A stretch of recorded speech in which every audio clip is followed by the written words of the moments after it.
Hey guys, hello, good morning. Good morning to all of you. Welcome to राष्ट्रीय online classes. My self Govind Singh Tanwar और आप पढ़ रहे हैं बायोलॉजी. कैसे हैं सभी बच्चे? I hope you are good. Yes बच्चे लोग ठीक है. आओ, तो आज हम पढ़ने वाले हैं बच्चों आगे. कल हमने पढ़ा था oogenesis.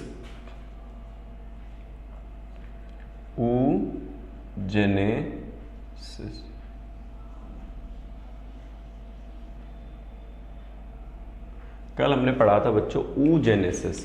याद है आप लोगों को? oogenesis का मतलब होता है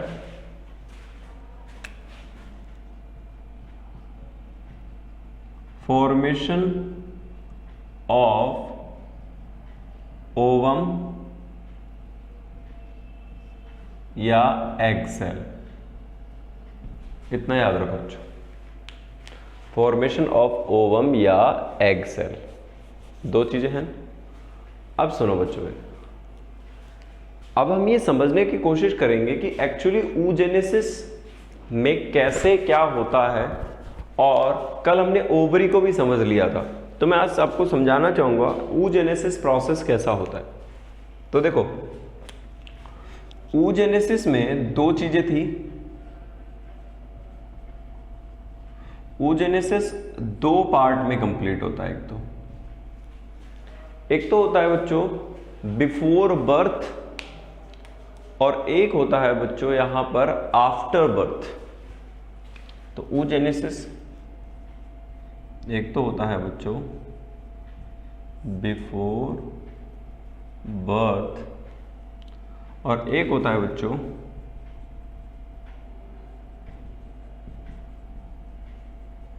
आफ्टर बर्थ. क्लियर है? अब यहां क्या करें अपन?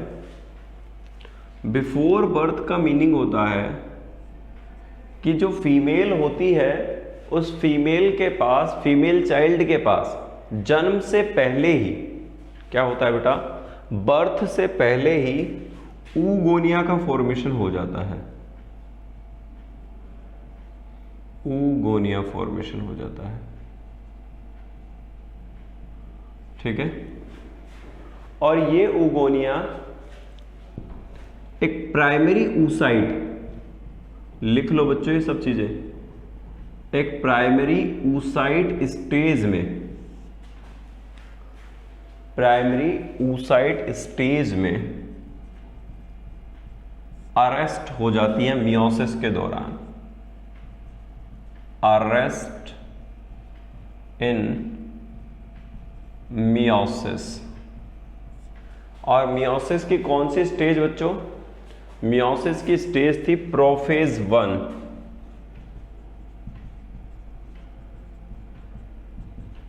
और उसमें भी कौन सा बच्चों? डिप्लोटीन.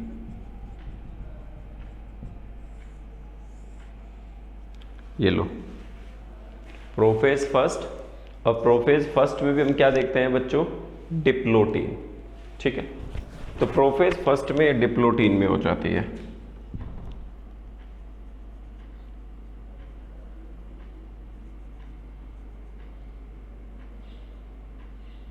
आगे समझो.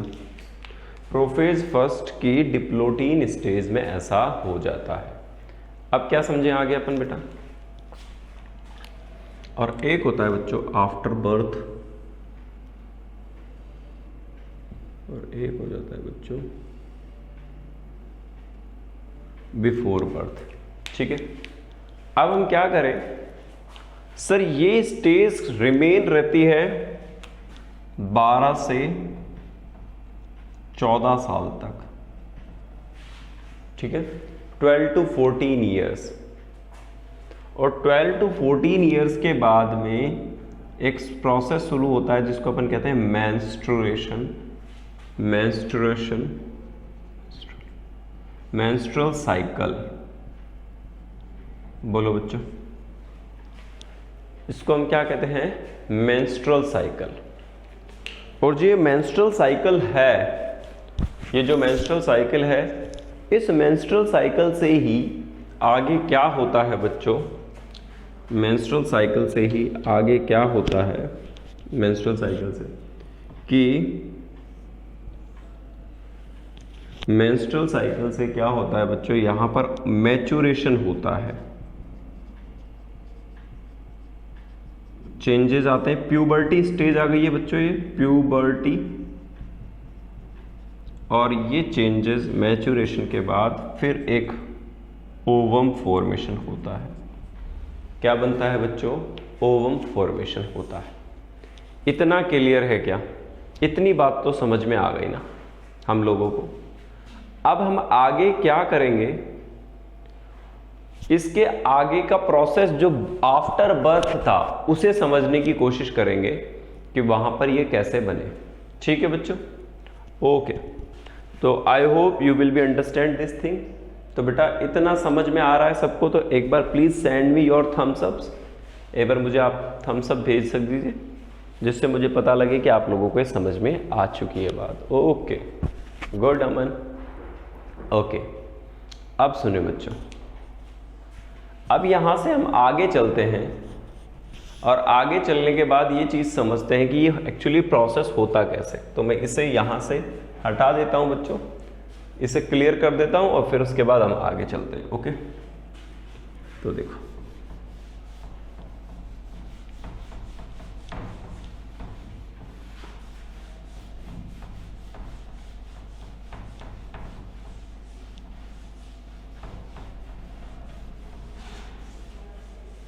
देखिए, अब इसमें हम क्या करेंगे, आगे समझने की कोशिश करते हैं अब कैसा होगा। देखो बच्चों, सबसे पहले फीमेल के पास क्या है, फीमेल के पास है ऊगोनिया।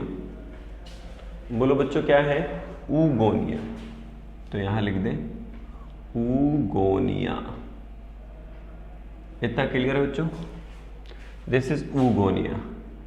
और ऊगोनिया कैसे होते हैं बच्चों, 2n होते हैं। बोलो कैसे होते हैं बच्चों, 2n होते हैं। ठीक है, ऊगोनिया से क्या बनेगा, ऊगोनिया से बनते हैं बच्चों प्राइमरी oocyte।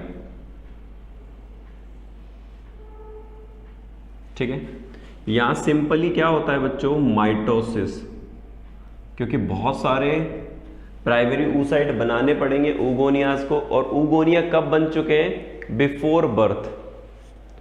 तो प्राइमरी oocyte बना बच्चों इधर, it is called primary oocyte। इतना क्लियर है क्या, क्या बना, प्राइमरी oocyte। तो मुझे बताओ प्राइमरी oocyte कैसा है, इट ऑल्सो 2n। ये कैसा है बच्चों, 2n है। अब primary oocyte wants to go in meiosis division। ये लो बच्चों, अब याद करो कि सर कल हमने बात की थी कि जो प्राइमरी oocyte होता है वो प्राइमरी oocyte अरेस्ट हो जाता है प्रोफेज स्टेज के अंदर डिप्लोटीन में, जिसकी वजह से वो डिवाइड नहीं कर पाता। तो हम क्या करें, यहां से आगे ये समझने की कोशिश करेंगे कि अब मैच्योरेशन हो गया है बच्चों। तो यहां कौन सा होगा, पहले मियोसिस फर्स्ट। ये क्या है बच्चों, मियोसिस फर्स्ट है। क्या है डियर स्टूडेंट्स, मियोसिस फर्स्ट। तो इस मियोसिस फर्स्ट में क्या होगा, एक एन सेल यहां बनेगी और एक एन सेल यहां बनेगी। याद आ रहा है बच्चों, मियोसिस फर्स्ट में। ठीक है, तो ये मियोसिस फर्स्ट बना। तो मियोसिस फर्स्ट जब हुआ तो यहां क्या बने बच्चों, सेकेंडरी oocyte। बोलो क्या बना, सेकेंडरी oocyte। और सेकेंडरी oocyte कैसा है, हैप्लॉइड है। ठीक है, सेकेंडरी oocyte में अब क्या होगा बच्चों, यहां से आगे अगर अपन देखेंगे सेकेंडरी oocyte के अंदर, तो सेकेंडरी oocyte के अंदर फिर क्या होगा बच्चों, यहां से यहां वो डिवीजन करेंगे। तो सेकेंडरी oocyte क्या करता है, यहां पर यहां जो डिवीजन होगा उस डिवीजन में आप क्या देखोगे, जो सेकेंडरी oocyte है इससे क्या बनेगा बेटा, ओवम बनेगा। लेकिन यहां सबसे पहले क्या होगा, एक अनइक्वल डिवीजन होगा। क्या होगा बच्चों, एक अनइक्वल डिवीजन बनेगा। तो इसमें एक तो लार्ज सेल बनेगी और एक स्मॉल सेल बनेगी सेकेंडरी oocyte में। बोलो बच्चे क्या क्या बनेगी, एक तो लार्ज सेल और एक कैसी, स्मॉल सेल। तो इस स्मॉल सेल को हम क्या कहेंगे बच्चों, पोलर बॉडी। क्या कहेंगे बच्चों, पोलर बॉडी। याद आ रहा है आप लोगों को, क्या कहा जाएगा, पोलर बॉडी। अब मियोसिस 2 स्टेप्स में कंप्लीट होता है, तो ये भी डिवाइड होंगे। तो ये 2 हैप्लॉइड सेल्स बना लेंगे, 2 पोलर बॉडीज बना लेंगे। ये भी हैप्लॉइड है बच्चों और ये भी हैप्लॉइड है। 2 पोलर बॉडीज और बन चुकी हैं, ठीक है। अब इसके अंदर वापस से डिवीजन होगा, तो एक तो छोटी सेल बनेगी और एक बनेगी बच्चों बड़ी सेल। ये लो, आराम से समझो बच्चों, बिल्कुल प्यार से समझो। एक बार नहीं 2 बार मैं समझा दूंगा, लेकिन समझना है इस चीज को, ठीक है। यहां पर एक सेल छोटी बन गई और एक सेल कैसी बन गई है बच्चों, बड़ी बन गई। तो इसको अपन क्या कहते हैं, ovum cell. It will be called ovum cell. इसको क्या कह रहे हैं बच्चों, अपन ओवम सेल कह रहे हैं। अब आप लोग देखो यहां पर ये 3 स्ट्रक्चर्स हैं।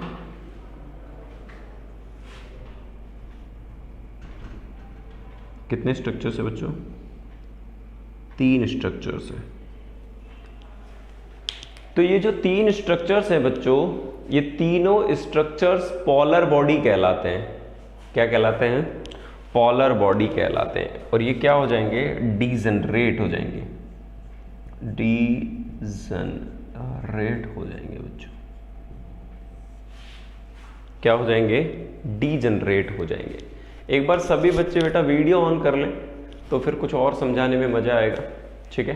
देखिए अब हम यहाँ पे समझने की कोशिश करेंगे कि सर एक्चुअली ये हो कैसे रहा है। इस प्रोसेस को वापस से समझते हैं एक बार शुरू से। देखो बच्चों, जो oogenesis प्रोसेस है इसे बेटा 3 फेजेस में डिवाइड किया जा सकता है। कितनी फेजेस में, 3। पहला मल्टीप्लिकेशन, पहला है बच्चों मल्टीप्लिकेशन फेज। बोलो पहला कौन सा है, मल्टीप्लिकेशन फेज है। दूसरा अगर आप देखेंगे तो इसको अपन क्या कहते हैं बेटा, ग्रोथ फेज। बोलो बच्चों क्या कहोगे, ग्रोथ फेज। और तीसरा आप कह सकते हो बच्चों मैच्योरेशन फेज।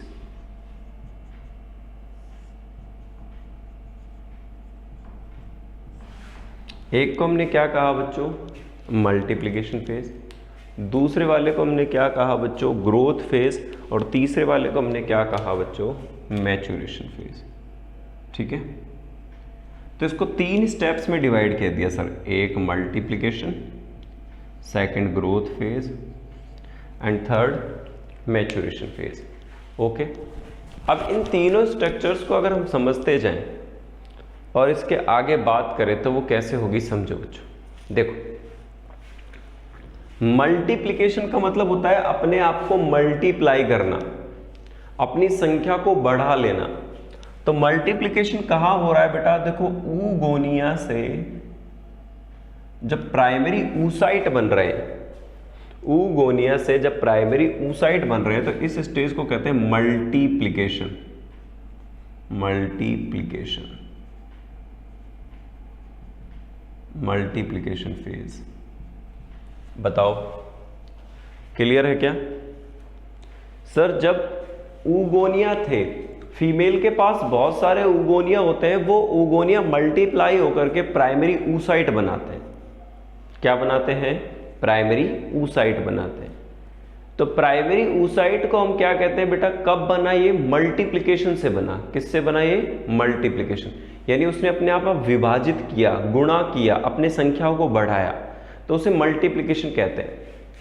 अब मेरे दिमाग में एक बात पूछने चाहता हूं, सर इन तीनों फेजेस में से सबसे बड़ी फेज कौन सी होती है? तो बेटा आप याद रखेंगे, इन oogenesis process growth phase is longest phase. कौन सी फेज सबसे बड़ी है बच्चों? यहां पे ग्रोथ फेज। तो यानी मल्टीप्लिकेशन फेज और मैच्योरेशन फेज सेम टाइम लेती हैं, लेकिन growth phase consume more time. Growth phase कैसा टाइम कंज्यूम करती है बेटा? More time. इतना क्लियर है क्या? ओके, अब आइए बच्चों यहां तक बात समझिए। इसके साथ समझ लें अपन, ऊगोनिया हो गया, माइटोसिस और प्राइमरी oocyte। अब देखो सुनो, इस प्रोसेस में दूसरी चीज समझें अपन यहां से आगे बच्चों, तो वो क्या है?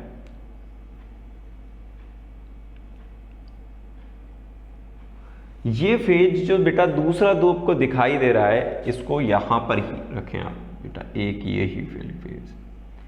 इसमें याद करो, प्राइमरी oocyte मियोसिस 1 में गया, ठीक है, बिफोर बर्थ तो वो अटक गया था, लेकिन बाद में जब मेंस्ट्रुअल साइकिल शुरू हुआ और एस्ट्रोजन हार्मोन का सीक्रेशन हुआ, तो प्राइमरी oocyte अब अपना मियोसिस कंप्लीट करना चाहता है।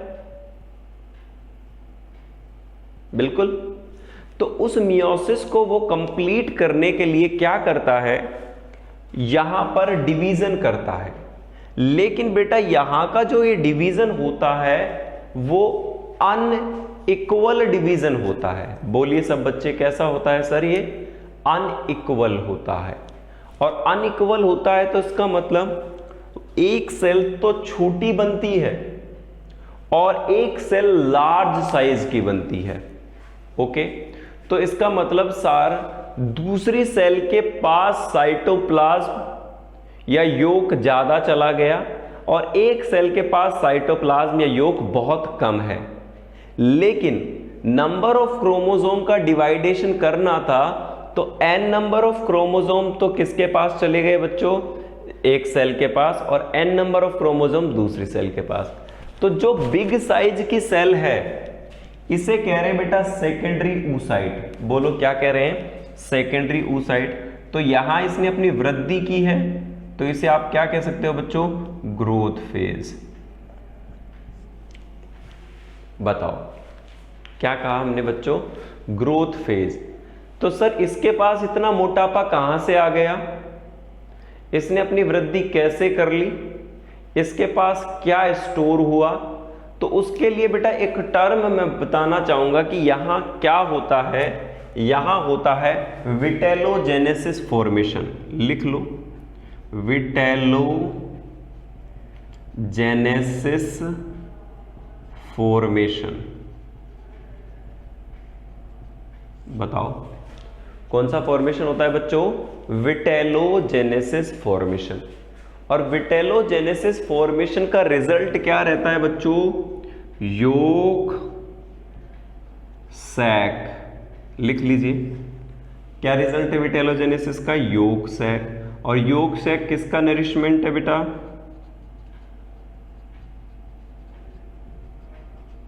Nourishment of embryo. लो बच्चों, तो ये किसका नरिशमेंट है बच्चों? एम्ब्रियो का नरिशमेंट है। कौन है एम्ब्रियो का नरिशमेंट? योक सैक है। इतना क्लियर है बच्चों? बात समझ में आ गई ना? ओके, अब आगे की बात को समझते हैं। तो सर यहां ग्रोथ फेज में एक सेल बहुत छोटी हो गई, तो इसको क्या नाम दें? तो यहां बेटा छोटा सा आप लिख लीजिए, इसे हम कह सकते हैं फर्स्ट पोलर बॉडी। लिख लो बच्चों इसका नाम भी। इस छोटी सेल को हम कहते हैं फर्स्ट पोलर बॉडी। ठीक है बच्चों, क्या कह रहे हैं उसको अपन? First polar body. तो मुझे बताओ ये वाली सेल में अभी मियोसिस कंप्लीट नहीं हुआ ना, क्योंकि मियोसिस कितने स्टेप में पूरा होता है? 2 में। अभी तो सर मियोसिस 1 ही हुआ है, मियोसिस 2 भी करवाना पड़ेगा? बिल्कुल करवाना पड़ेगा। तो जब हम मियोसिस 2 करते हैं तो सेकेंडरी oocyte, क्या है बच्चों? सेकेंडरी oocyte जो है वो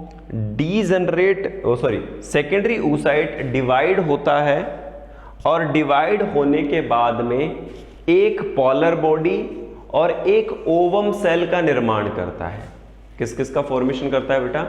एक पॉलर बॉडी और एक ओवम सेल का फॉर्मेशन करता है। इतना क्लियर है क्या बच्चों? हाँ, तो ये ओवम सेल का फॉर्मेशन करता है, इतनी ठीक है। अब समझो मेरी बात को। यहां दूसरी चीज अगर आप देखना चाहें तो ये फर्स्ट पोलर बॉडी के अंदर भी मियोसिस होगा। यस, तो इस मियोसिस से भी 2 सेल्स बनेंगी, बहुत छोटी छोटी। तो इसका मतलब लास्ट फाइनल स्टेज को, जिसको आप कह रहे हो बच्चों मैच्योरेशन फेज, लिख लीजिए मैच्योरेशन फेज। कोई बताएगा मुझे कि मैच्योरेशन फेज में हमें क्या क्या प्राप्त हुआ है? फाइनल प्रोडक्ट मैच्योरेशन में हमें क्या क्या प्राप्त हुआ है? Please give me fast answer दीजिए बेटा, फास्ट। जो देगा वो चैंपियन ऑफ द डे होगा आज का। कि लास्ट में सर हमें क्या क्या मिला है इसके अंदर फाइनल प्रोडक्ट मैच्योरेशन के दौरान? पॉलर बॉडी और ओवम। जीतुकांत आप बिल्कुल सही जा रहे हो, लेकिन मुझे इतना बताओ कि कितनी पॉलर बॉडी मिली है आपको? बिल्कुल सही जा रहे हो जीतुकांत, कितनी पॉलर बॉडी है?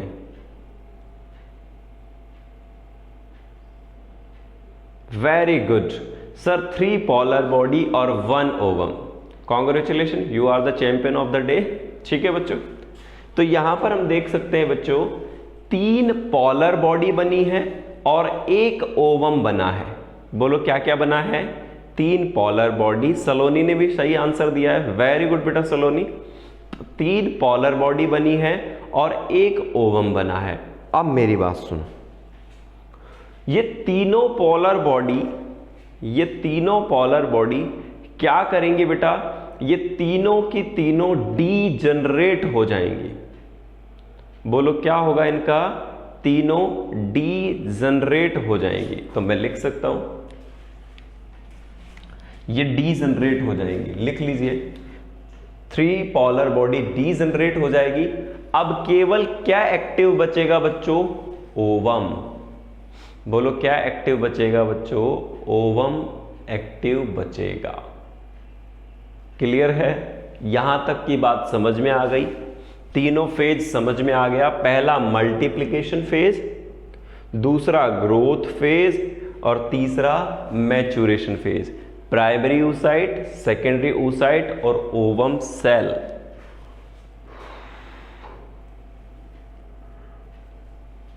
All is clear? Hello commandos बताओ क्लियर है क्या?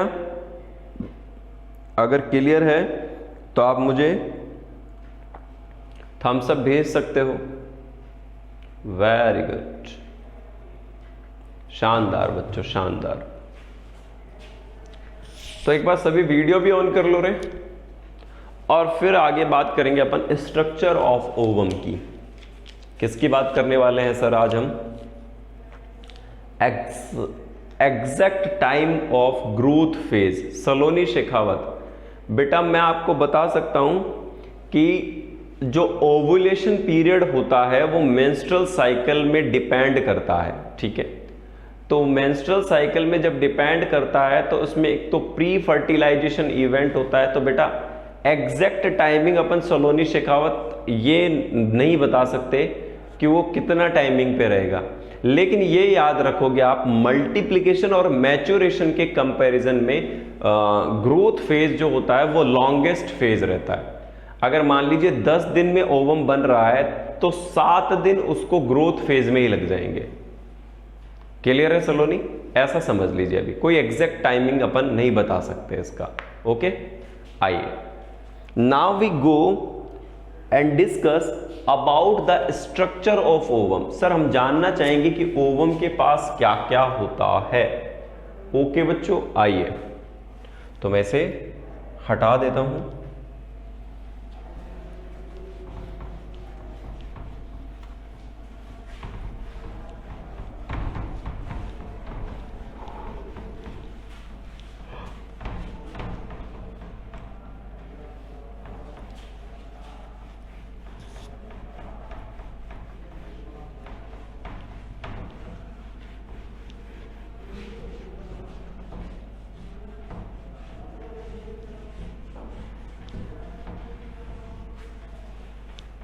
देखो सो सभी बच्चे मेरे साथ ड्रॉ करेंगे डायग्राम और पहले समझ लेते हैं। ओके, सो आइए हेयर देखो, now we discuss about the structure of ovum. ठीक है, तो इसे हम क्या कह रहे हैं बच्चों? Structure of ovum. कैसे? देखो, सबसे पहले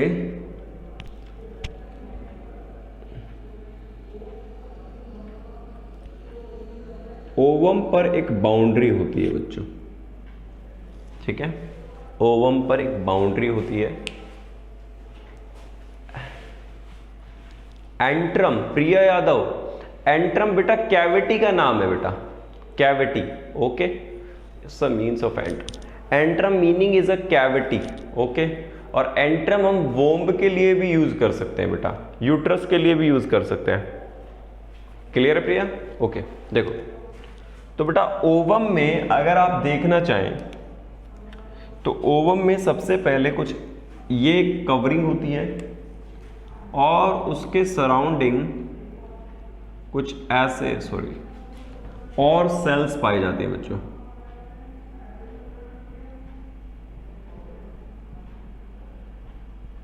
ओवम में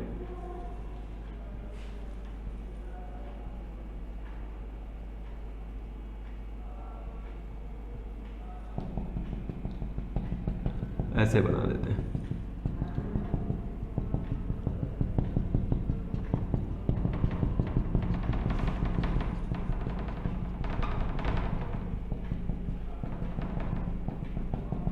ओके, ठीक है बच्चों।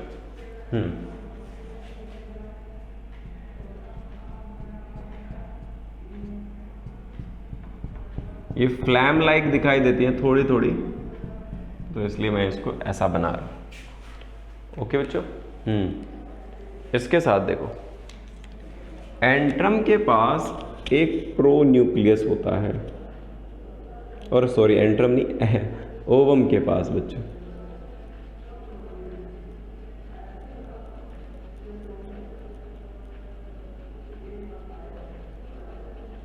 क्या होता है बच्चों?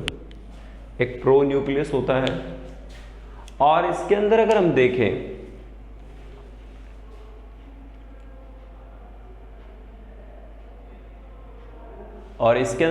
देखें बच्चों तो समझो कि सर इसमें बहुत सारा फूड भरा हुआ होता है। क्या होता है बच्चों? फूड भरा हुआ होता है इसके अंदर। तो ये फूड मैं रेड से बना रहा हूं बच्चों, dot dot. I hope you will be C.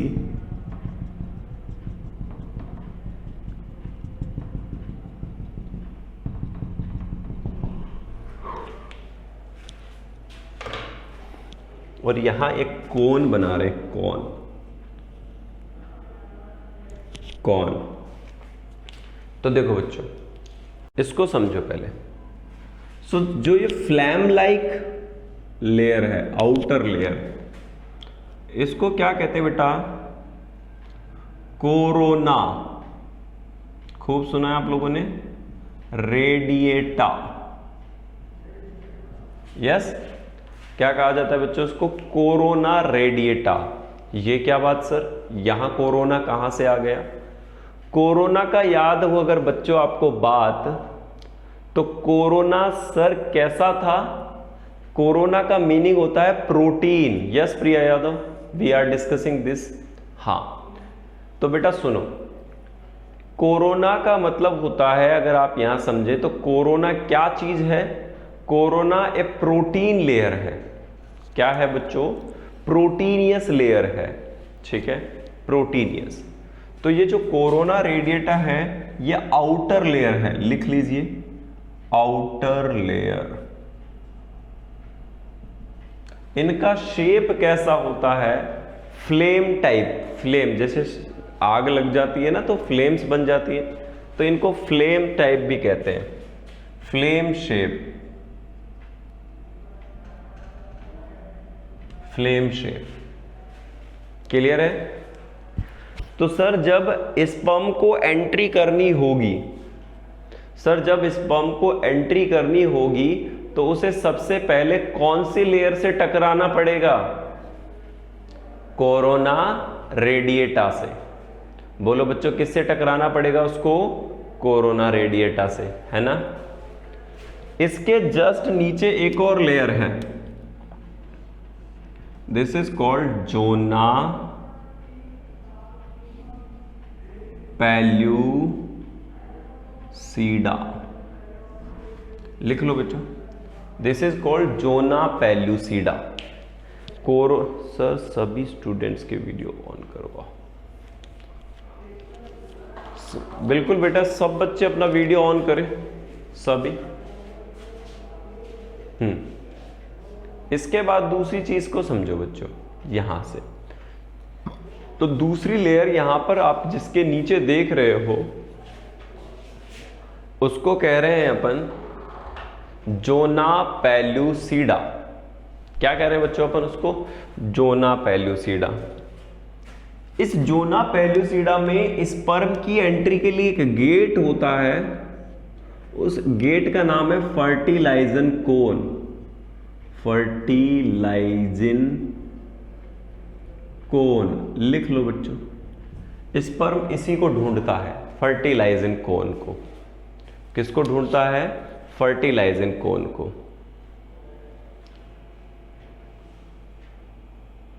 Clear है बच्चों यहां तक का? तो वो फर्टिलाइजिन कोन को ढूंढता है। तो जब ये फर्टिलाइजिन कोन को ढूंढता है तो अपन कैसे समझेंगे इसको कि इसमें कैसे काम चलेगा? तो देखो, यहां पर एक है बेटा उसका प्रोन्यूक्लियाई। क्या है बच्चों? एक प्रोन्यूक्लियाई है। किसमें? एग सेल में। तो दिस इज प्रोन्यूक्लियाई। तो मैं इसे प्रोन्यूक्लियाई कह सकता हूं, प्रोन्यूक्लियाई।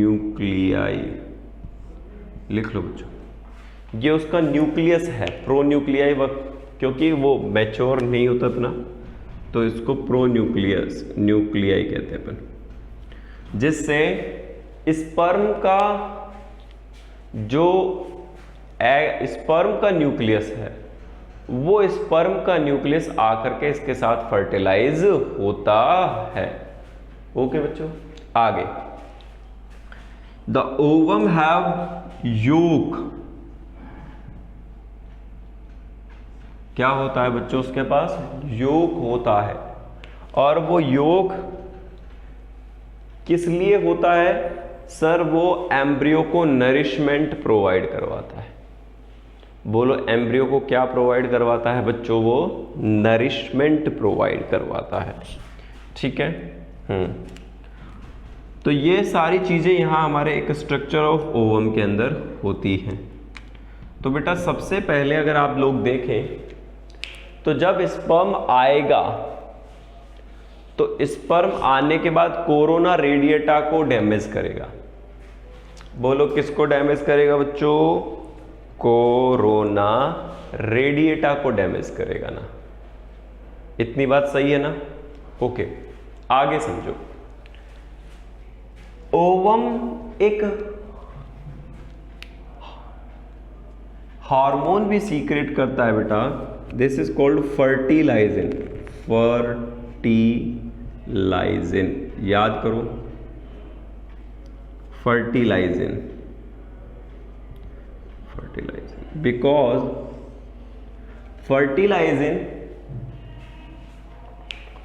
फर्टिलाइजिन स्पर्म के एंटी फर्टिलाइजिन के कांटेक्ट में आने पर, फर्टिलाइजिन स्पर्म के एंटी फर्टिलाइजिन के कांटेक्ट में आने पर दोनों एक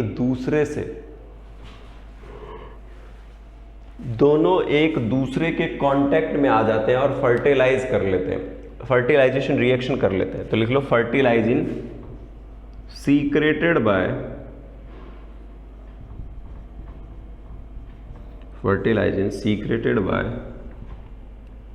ओवम। किससे सीक्रेट होता है बच्चों? ये ओवम से। और ओवम से सीक्रेट होने के बाद ये क्या करता है बच्चों, उसको अपनी ओर इनवाइट करता है स्पर्म को। तो जब स्पर्म इसकी ओर इनवाइट होता है तो वो दोनों कांटेक्ट कर लेते हैं, फर्टिलाइजिन और एंटी फर्टिलाइजिन। तो ये एक लॉक एंड की की तरह काम करते हैं। किसकी तरह काम करते हैं बच्चों? लॉक एंड की तरह। और फिर फर्टिलाइजेशन हो जाता है। क्या हो जाता है बेटा? फर्टिलाइजेशन हो जाता है। क्लियर है? योक याद रखना, योक किससे बना था? Formation by vitellogenesis.